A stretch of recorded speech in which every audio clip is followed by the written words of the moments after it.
नमस्कार, स्वागत है हमारे YouTube चैनल लक्ष्यान कोचिंग क्लासेस। हम class 10th math previous year question paper solve कर रहे हैं। यह 2024 का सेट नंबर 2 है, जिसमें से हम क्वेश्चन नंबर 20 तक आपको करा चुके हैं। आज हम 21वें क्वेश्चन से प्रारंभ करेंगे और हम आपको बता दें, सेट नंबर 1 आपको पूरा कंप्लीट सॉल्व करा चुके हैं। यदि आप उसे नहीं देखे हैं तो यूट्यूब के हमारे प्लेलिस्ट से आप देख सकते हैं। तो हम आगे बढ़ते हैं क्वेश्चन नंबर 21 से। इसमें कहा गया है, सिद्ध कीजिए √2 एक अपरिमेय संख्या है। तो आपको कह रहा है सिद्ध कीजिए √2 एक अपरिमेय संख्या है। तो सबसे पहले हम मानेंगे, माना √2 एक परिमेय संख्या है, एक परिमेय संख्या है। अगर ये √2 एक परिमेय संख्या है तो किस रूप में होगा? √2 बराबर हो जाएगा P/Q, जहां हम लिखेंगे, जहां Q एक सहभाज्य संख्या है, Q एक सहअभाज्य संख्या है, सहभाज्य संख्या है और Q नॉट इक्वल टू 0। समीकरण नंबर इसे क्या मान लीजिए? 1। सबसे पहले इसका हम बताना चाहेंगे, सहभाज्य संख्या का मतलब होता है P और Q में कोई कॉमन संख्या नहीं है, तो ये क्या है? एक परिमेय संख्या है। तो आगे बढ़ेंगे तो हम लिखेंगे, दोनों पक्षों का वर्ग करेंगे, दोनों पक्षों को वर्ग करने पर, दोनों पक्षों को वर्ग करने पर, दोनों पक्षों का भी हम ले सकते हैं, दोनों पक्षों का वर्ग करने पर। तो ये आपका जो है √2 का स्क्वायर कितना हो जाएगा? 2 बराबर ये हो जाएगा P² अपान क्या? Q²। Q² इधर हो जाएगा तो हम लिख देंगे इसे, तो Q² बराबर कितना हो गया? P²। ये बन जाएगा आपका समीकरण नंबर 2। ये आपका क्या हो गया? समीकरण नंबर 2। समीकरण नंबर कितना हो जाएगा? 2। यहाँ पे एक अभाज्य संख्या प्रमेय लगाएंगे तो हम लिखेंगे, इधर देखिए, तो क्या लिखना है? अभाज्य संख्या प्रमेय क्या कहता है? यदि 2 P² को विभाजित करता है तो 2 P को विभाजित करेगा। तो यही लिखेंगे, यहाँ पहले सेट कर देते हैं, इधर देखिए ये लाइन खींच देते हैं। तो हम लिखेंगे, यदि 2 P² को विभाजित करता है, P² को विभाजित करता है तो 2 P को विभाजित करेगा, P को विभाजित करेगा। अर्थात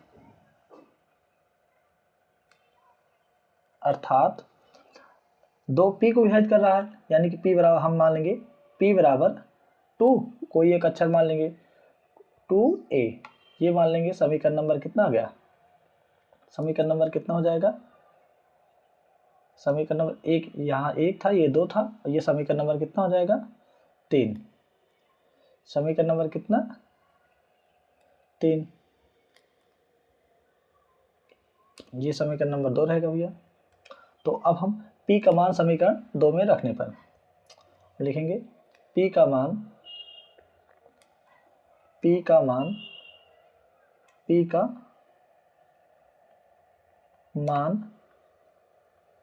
समीकरण 2 में रखने पर, जैसे आप रखेंगे तो क्या हो जाएगा? ये हो जाएगा 2Q² बराबर P का स्थान क्या रखेंगे? 2a, तो ये हो जाएगा 2a का होल स्क्वायर। तो ये हो जाएगा आपका, तो 2q² बराबर 2 दूना 4a² इतना हुआ। तो यहाँ आपको समझ, तो 2 इतना हो गया, तो 2 एक नम ये कट जाएगा, 2 एक नम 2, 2 दूनी 4, तो यानी कि q² बराबर कितना हो जाएगा 2a²। नेक्स्ट पेज में देखते हैं, ये हो जाएगा q² बराबर कितना हो जाएगा 2a²। तो यहाँ भी वही अभाज्य संख्या प्रमेय लगा दीजिए। तो हम क्या लिखेंगे, 2q² को विभाजित करेगा तो 2q को विभाजित करेगा। हम क्या लिखेंगे, फिर से बोल, 2q² को विभाजित करेगा तो 2q को विभाजित करेगा। लिखेंगे वही, 2q² को विभाजित करता है तो 2q को विभाजित करेगा। तो यानी कि 2q को विभाजित कर रहा है, तो यानी कि q के अंदर भी क्या है 2, तो हम लिखेंगे 2, एक मान लेते हैं इसे b। अब ये आपका हो जाएगा समीकरण नंबर कितना, समीकरण नंबर 3। समीकरण 3 तो हो गया था, तो ये हो जाएगा समीकरण नंबर कितना, तो देख लेते हैं कहाँ तक समीकरण बना है। समीकरण 1 2 3 बना था, तो अब ये समीकरण नंबर कितना हो जाएगा, समीकरण नंबर, ये हो जाएगा आपका समीकरण नंबर 4। ये हो जाएगा समीकरण नंबर कितना 4।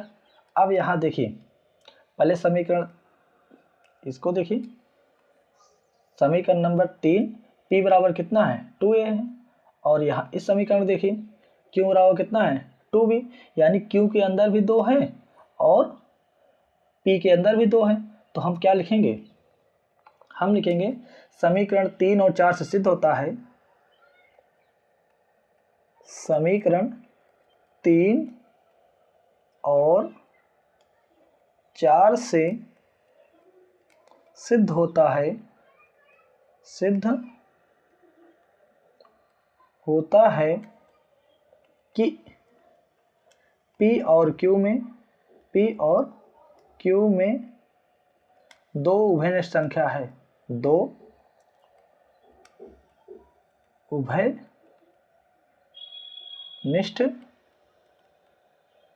संख्या है, जो क्या है, जो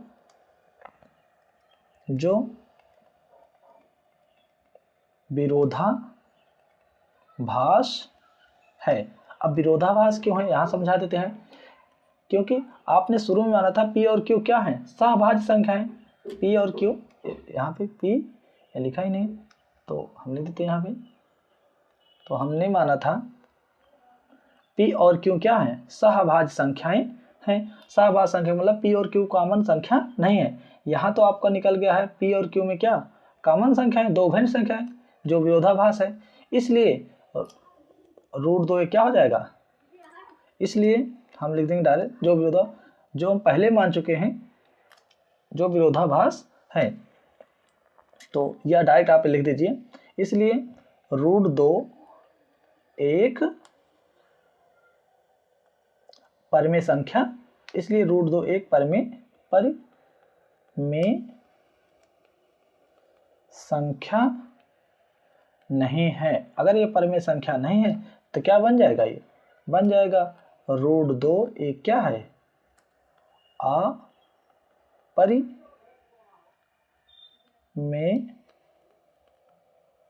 संख्या है। इस प्रकार आपका क्या हो जाएगा सिद्ध,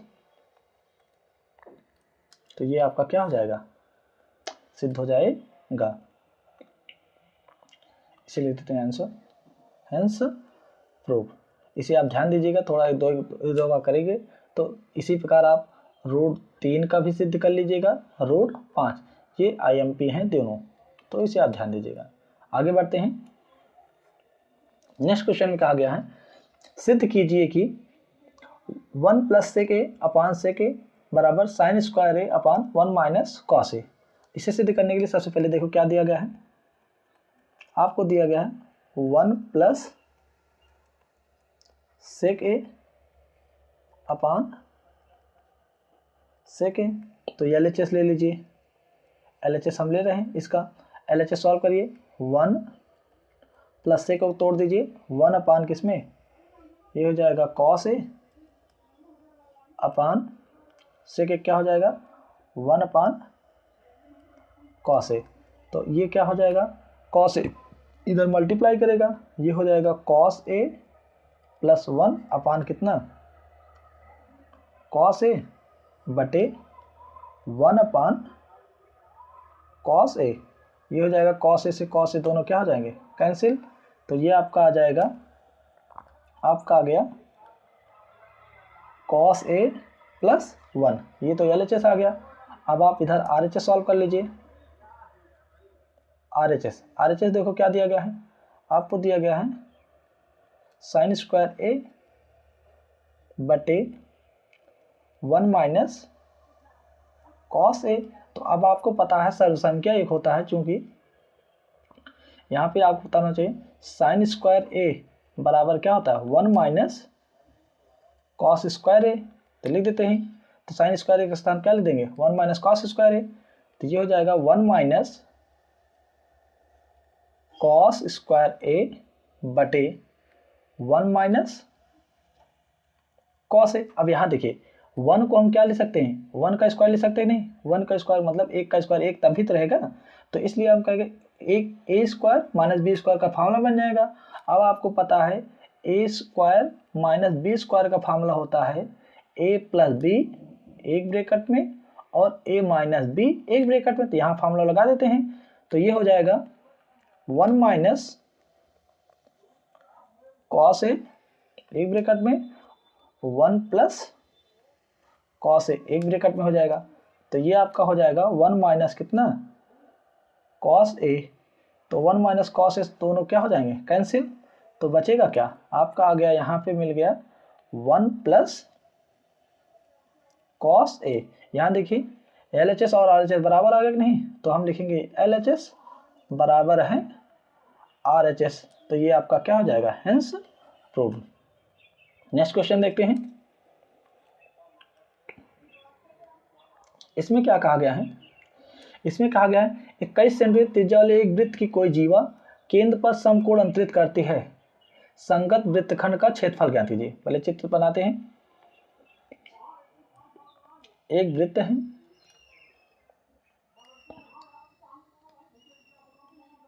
तो आपके पास एक सर्कल है, एक सर्कल है और केंद्र पर समकोण बना कोई ये है, एक जीवा है,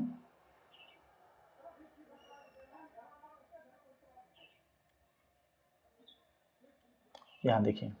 अब देखिए हमें कह रहा है एक समकोण 21 सेंटीमीटर त्रिज्या, कितना त्रिज्या है 21 सेंटीमीटर, 21 सेंटीमीटर त्रिज्या वाले एक वृत्त की कोई जीवा केंद्र पर समकोण अंतरित करते हैं, यानी केंद्र पर कितना कोण बना रहे हैं 90 डिग्री कोण। संगत लघु वृत्तखंड का क्षेत्रफल, यानी कि ये वाला वृत्तखंड का क्षेत्रफल निकालना है। तो मान लेते हैं ये है O, ये है ट्रायंगल A और B। हमें पता है वृत्तखंड का क्षेत्रफल क्या होता है, वृत्त खंड का क्षेत्रफल, वृत्तखंड का क्षेत्रफल होता है त्रिज्य खंड का क्षेत्रफल, त्रिज्य खंड का क्षेत्रफल माइनस क्या होता है ट्रायंगल OAB का क्षेत्रफल, ट्रायंगल OAB का क्षेत्रफल, ये याद रखिए। त्रिज्य खंड का क्षेत्रफल क्या होता है, ये आपका होता है पाई r स्क्वायर थीटा बटे कितना 360 माइनस ट्रायंगल AOB क्षेत्रफल 1/2 समकोण, ये तो समकोण त्रिभुज है, आधार गुणे लंबवत ऊंचाई। देखो समकोण ये होता है, इसका फॉर्मूला होता है आधार गुणे लंबवत ऊंचाई, आधार गुणे लंबवत ऊंचाई। तो पाई का मान कितना है, तो सारे वैल्यू रख दीजिए। पाई का मान 22/7, त्रिज्या 21, 21 गुणे 21, थीटा का मान कितना है 90 डिग्री बटे ये हो जाएगा 360 माइनस 1/2। यहाँ पे आधार गुणे लंबवत ऊंचाई क्या है, यहाँ 90 डिग्री सामने वाली भुजा को क्या कहते हैं, कर्ण। एक हो जाएगा आधार और एक क्या हो जाएगा लंब। तो एक मान लीजिए आधार, एक हो जाएगा आधार, एक होगा लंब, दोनों तो त्रिज्याएं ही हैं। तो हम लिखेंगे आधार गुणे लंबवत ऊंचाई दोनों क्या हो जाएगा 21 गुणे 21। अब आप इसे सॉल्व कर दीजिए। तो यहाँ देखिए 7 एकन्नम 7, 7 त्रिक 21, 0 से 0 कैंसिल, 9 का 9, 9 चौक 36, 2 दूनी 4, ये कट के आएगा 11। तो आपका गुणा करिए तो ये आपका हो जाएगा, यहाँ देखिए तो इसे हम थोड़ा इधर से कर देते हैं, यहाँ पे लिख देते हैं इसके बीच में। तो 21 गुणे कितना आया है आपका है 11, बचा कितना है 11 गुणे 3 गुणे 21, 21 बटे कितना है 2, बीच में माइनस 21 की जान 441 बटे कितना 2। तो सॉल्व करिए, ये एलसीएम कितना आएगा 2। अगर आप इसे गुणा करेंगे तो ये आपका आ जाएगा, इसे आप गुणा करेंगे तो कितना आएगा 693 माइनस 441 बटे 2। 693 में से आप घटाइए 441, ये आपका आ जाएगा 252 बटे 2। 3 में से 1 गया 2, 9 में से 4 गया 5, 6 में से 4 गया 2। तो ये आप काटेंगे, डिवाइड कर दीजिए 2 से। तो ये आपका कर 2 एकन्नम 2, 2 एकन्नम 2, 2 दूनी 4, 2 छंग 12, इतने वर्ग सेंटीमीटर। ये आपका क्या हो जाएगा आंसर 126 वर्ग सेंटीमीटर। नेक्स्ट क्वेश्चन देखते हैं। कह रहा है निम्नलिखित आंकड़ों का बहुलक ज्ञात कीजिए। बहुलक आपको ये दिया है वर्ग अंतराल, पहले इसका वर्ग अंतराल ये है आपका डाटा दिया गया है, तो पहले सेट कर देते हैं। तो ये है, मिला देते हैं ये,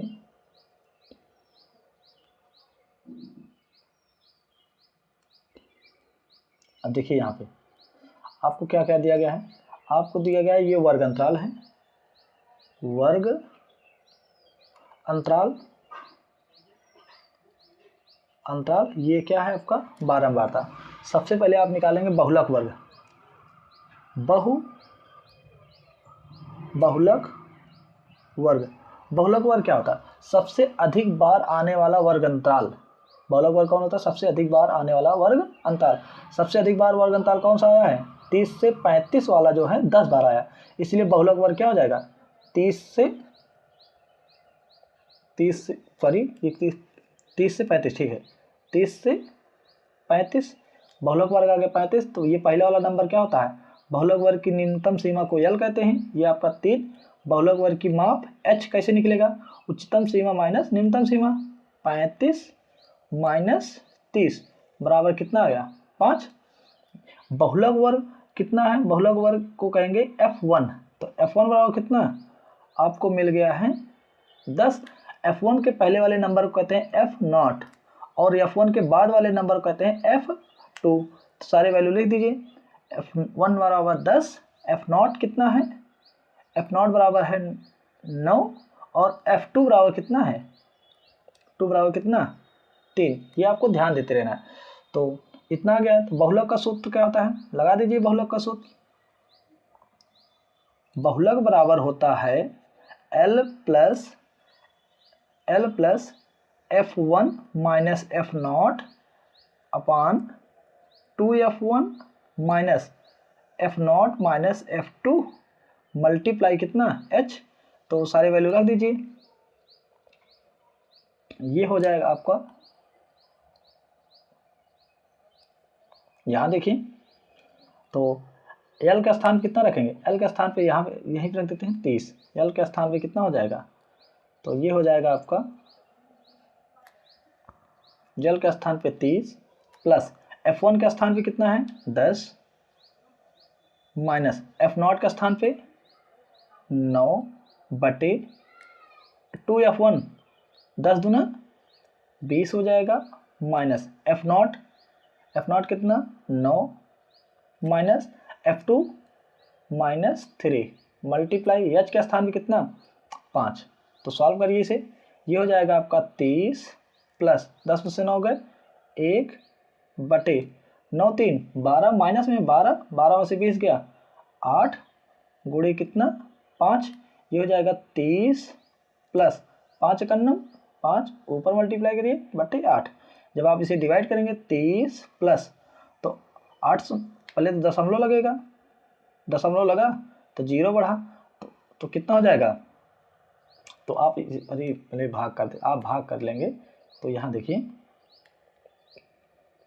ये आपका है 5 बटे कितना है 8, भाग करेंगे तो पॉइंट दशमलव लगेगा 0 बढ़ जाएगा 8 छंग 48 0.8 छंग 48, तो बस इतना ले जाइए तो ये आपका क्या आ गया 30.6। आपका बहुलक कितना हो जाएगा 30.6 आंसर हो जाएगा। नेक्स्ट क्वेश्चन देखते हैं क्या है।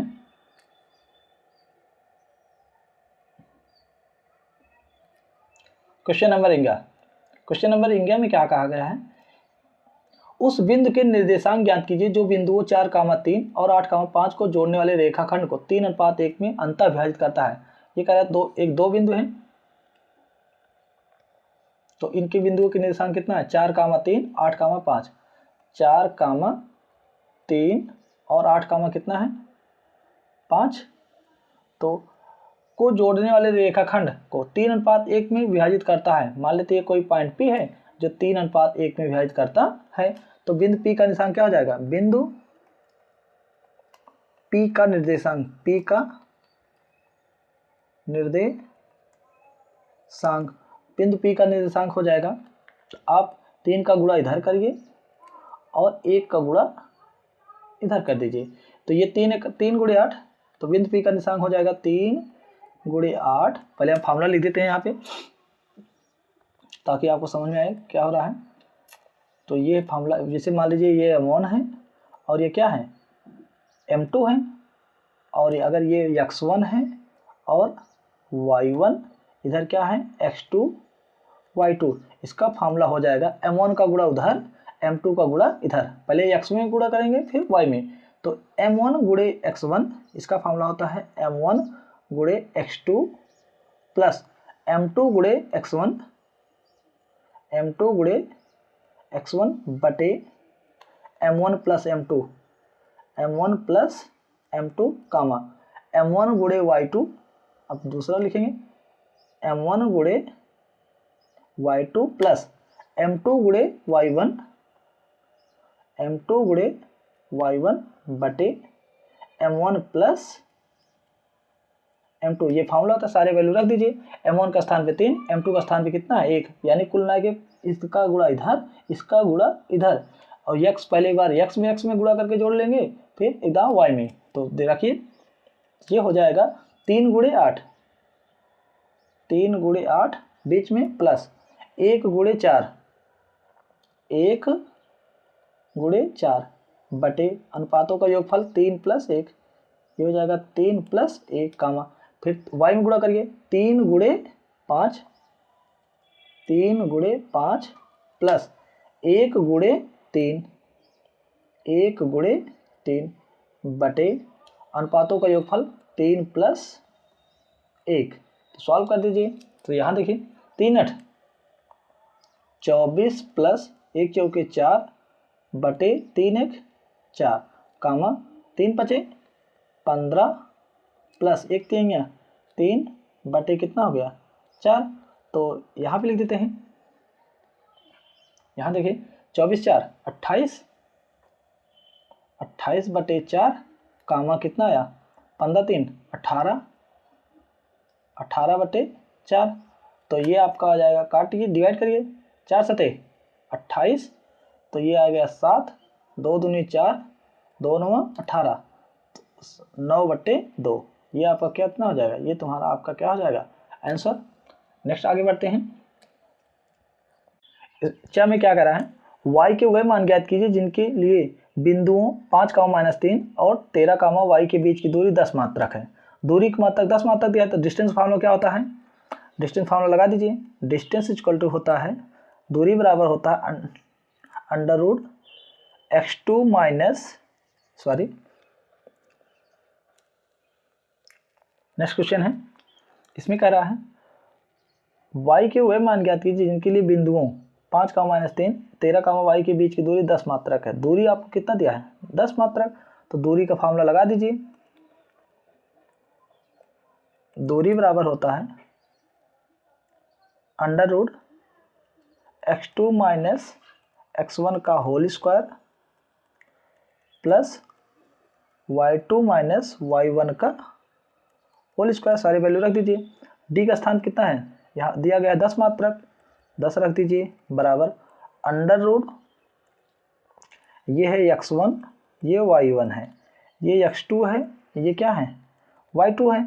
तो x2 माइनस x1, तो ये हो जाएगा आपका 13 माइनस 5 का होल स्क्वायर प्लस y2 कितना y है, y माइनस y1 का स्थान पे -3, माइनस क्या हो जाएगा प्लस कर देगा, तो ये हो जाएगा +3 का होल स्क्वायर। अब सॉल्व कर दीजिए, ये हो जाएगा 10 बराबर अंडर रूट 13 में से 5 गया 8, 8 का square plus a plus B का होल स्क्वायर लगा देते हैं, ये हो जाएगा y स्क्वायर प्लस 3 का square, 3 square plus 2 into y into 3, इतना आया। तो अब यहाँ से ये 10 बराबर कितना हो जाएगा, अब इसे देखिए 8 64 प्लस वाई स्क्वायर प्लस 3 त्रिका 9 प्लस 2 3 6y। अब इसे व्यवस्थित कर देते हैं, तो 10 बराबर कितना हो जाएगा under root y square plus 6y plus 64 plus 9, 64 76 70 3 73, ये आपका आ गया कितना 73 हो गया। तो अब हम दोनों पक्षों का वर्ग कर दी, दोनों पक्षों जैसे वर्ग करेंगे तो ये रूट क्या हो जाएगा, ब्रेक हो जाएगा। तो ये आपका हो जाएगा 10, दोनों पक्षों का हम लिख देते हैं, दोनों पक्षों का वर्ग करने पर, जैसे दोनों पक्षों को वर्ग करेंगे 10 दहम्मा, ये हो जाएगा 100 बराबर y square plus 6y minus plus 73, तो 100 को इधर भेज दीजिए, तो ये क्या हो जाएगा माइनस, तो ये आपका हो जाएगा y square plus 6y plus 73 minus 100, तो बराबर क्या हो जाएगा 0। तो वाई स्क्वायर प्लस 6y, अब देखिए 73 में से 100 घटाएंगे, 73 में 100 घटेगा, इधर से घटेगा 10 में 7 3 गया 7, ये हो जाएगा 9, 9 में 7 गया 2, तो चिन्ह लगेगा किसका माइनस, बराबर कितना 0। अब इसका फैक्टर कर दीजिए, 9 त्रिक्स इसका फैक्टर जब आप करेंगे, जब आप फैक्टर कर दीजिए इसे, तो फैक्टर करेंगे तो ये हो जाएगा आपका y square plus 9y minus 3y minus 27 बराबर कितना 0। तो ये y कॉमन हो जाएगा, तो y कॉमन लीजिए, तो y जब आप कॉमन लेंगे तो y प्लस 9, इसमें -3 कॉमन ले लीजिए, तो कितना हो जाएगा, तो y प्लस 3 9 27, ये 9 हो गया, तो y प्लस 9 और एक बार आ गया का y माइनस 3 बराबर कितना 0, यहाँ पे 0 है। तो इसी प्रकार जब, अब यहाँ y मान निकाल लीजिए, जब y बराबर y प्लस 9 बराबर कितना 0, तो y बराबर कितना आ गया -9। इसी प्रकार y माइनस 3 बराबर 0, तो y बराबर कितना आ जाएगा 3, तो y की वैल्यू कितना निकले, y की वैल्यू आपका आ गया है -9 और कितना, ये आपका आ गया है 3, ये आपको दो आंसर आ गए हैं। तो नेक्स्ट क्वेश्चन देखते हैं।